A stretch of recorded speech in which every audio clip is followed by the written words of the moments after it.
You are reading from the letter of St. Paul to Romans, chapter 2, verses 1 to 11. The righteous judgment of God.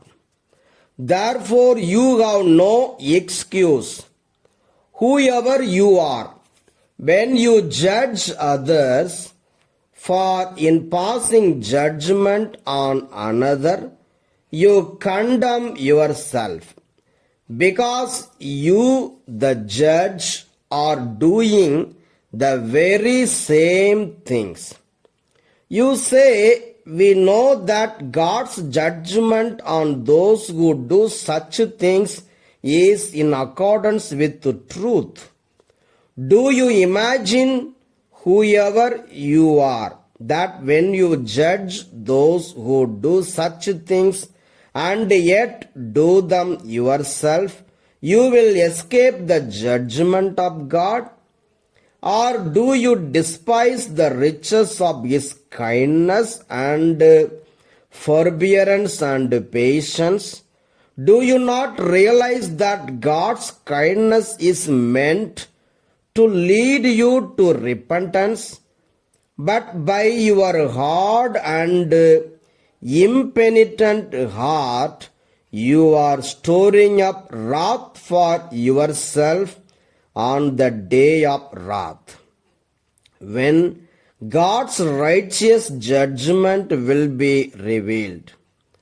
For He will repay according to each one's deeds.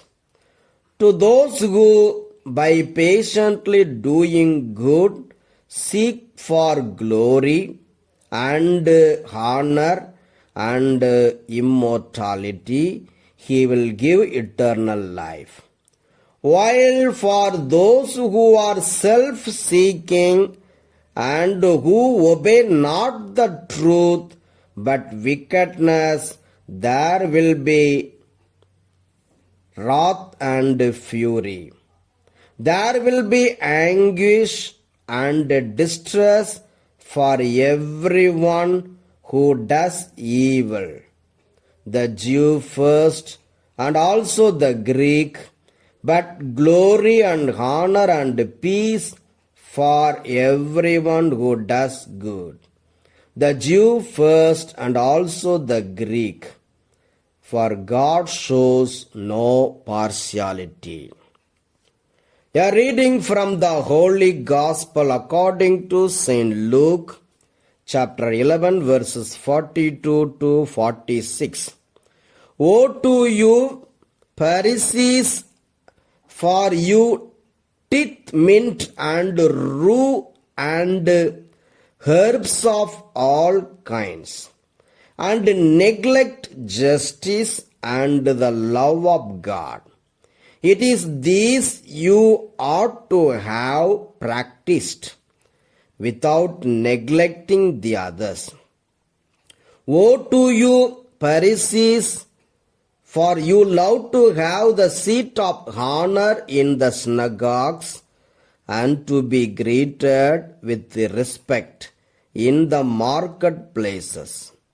Woe to you, for you are like unmarked graves, and people walk over them without realizing it.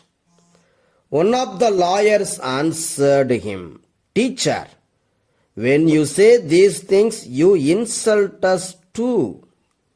And he said, Woe also to you lawyers, for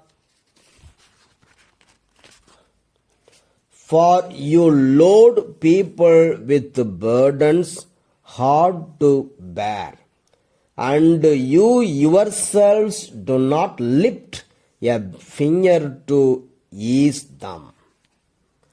The Gospel of the Lord. Praise the Lord of Jesus Christ.